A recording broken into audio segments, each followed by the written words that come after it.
రవి అనే వ్యక్తికి భూతాలు, ఆత్మలు వంటి విషయాలపై అసలు నమ్మకం లేదు. అతను నమ్మింది ఒక్కటే: తర్కం, నిజాలు, కనిపించే విషయాలు. కాని ఈ ప్రపంచంలో కొన్ని ప్రదేశాలు ఉంటాయి, అక్కడ తర్కం పనిచేయదు. కొత్తపల్లి గ్రామం దగ్గర ఉన్న ఆ అడవి అలాంటి ప్రదేశమే. ఆ గ్రామంలో ఒక మాట చాలా మంది చెబుతారు: ఆ అడవి బ్రతికే ఉంది.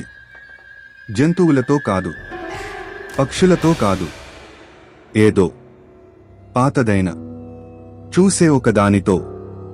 ఒకరోజు రవి తన ముగ్గురు స్నేహితులు అజయ్, కిరణ్, మనోజ్తో కలిసి ఆ అడవిలో క్యాంపింగ్కి వెళ్లాలని నిర్ణయించాడు. గ్రామస్తులు హెచ్చరించారు: సూర్యాస్తమయం తర్వాత అడవిలోకి వెళ్ళొద్దు. కాని వాళ్లు నవ్వేశారు. భూత కథలు, అజయ్ అన్నాడు. పిల్లల్ని భయపెట్టడానికి చెప్పేవి, మనోజ్ నవ్వుతూ అన్నాడు. మొదట్లో అడవి సాధారణంగానే కనిపించింది. పెద్ద చెట్లు, చల్లని గాలి, తడి మట్టివాసన. కాని లోపలికి వెళ్తూ ఉండగా పక్షుల శబ్దం ఒక్కొక్కటిగా మాయమైంది. ఒక విచిత్రమైన నిశ్శబ్దం. అది సాధారణ నిశ్శబ్దం కాదు, ఒత్తిడిగా అనిపించే నిశ్శబ్దం. ఎందుకింత సైలెన్స్? కిరణ్ అడిగాడు. ఎవరూ సమాధానం చెప్పలేదు. ఎందుకంటే అందరికీ అదే అనిపిస్తోంది. వాళ్లు ఒక ఎండిపోయిన వాగు దగ్గర టెంట్ వేసుకున్నారు. రాత్రి త్వరగా పడింది, అసాధారణంగా త్వరగా. ఆ అడవిలో చీకటి సాధారణ చీకటి కాదు, గట్టిగా పొగలా అనిపించింది. అర్ధరాత్రి. రవి మేల్కొన్నాడు. అతనికి అడుగుల శబ్దం వినిపించింది, నెమ్మదిగా లాగుతున్నట్టు, టెంట్ చుట్టూ తిరుగుతున్నట్టు. అతను కూర్చుని వినాడు. అడుగుల శబ్దం ఆగింది. ఆ తరువాత ఒక ఊపిరి శబ్దం. పదాలు కాదు, కేవలం శ్వాస. టెంట్ బయట, చాలా దగ్గరగా. ఉదయం అయింది. మనోజ్ కనిపించలేదు. అతని చెప్పులు టెంట్లోనే ఉన్నాయి.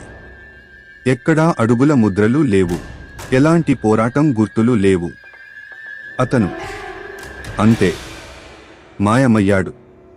వాళ్లు గంటల తరబడి వెతికారు. చివరికి మనోజ్ ఫోన్ దొరికింది. ఇంకా రికార్డింగ్ జరుగుతోంది. రవి వీడియో ప్లే చేశాడు. స్క్రీన్లో చీకటి, భారీగా ఊపిరి పీల్చే శబ్దం. తర్వాత చెట్ల మధ్య ఒక ఆకారం, చాలా ఎత్తుగా, మనిషి కంటే ఎత్తుగా. కళ్లలో వెలుగు, జంతువు కళ్లలా, కానీ చాలా ఎత్తులో. వాళ్లు తిరిగి వెళ్లాలని నిర్ణయించారు. కానీ దారి కనిపించలేదు.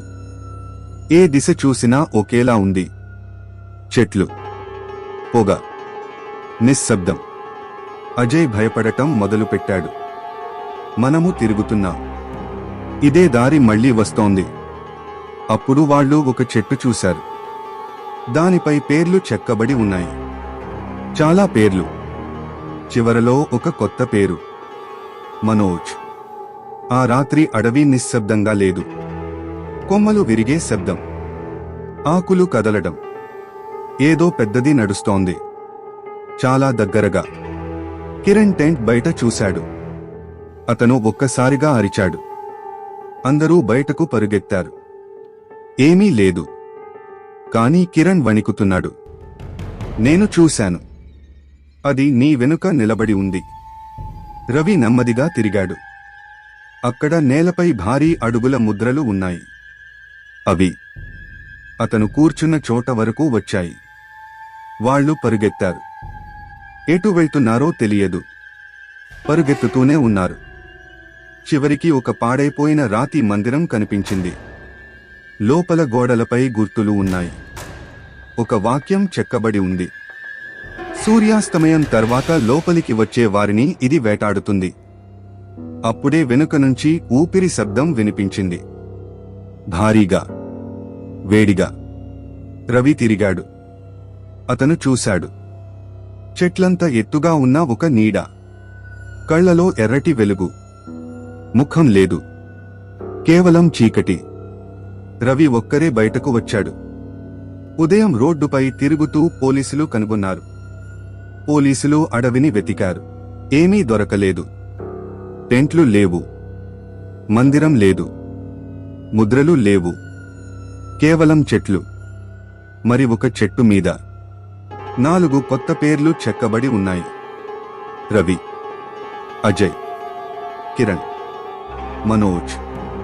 కాని రవి ఇంకా బ్రతికే ఉన్నాడు. అంటే ఆ అడవి ఇంకా తన వేట పూర్తి చేయలేదు.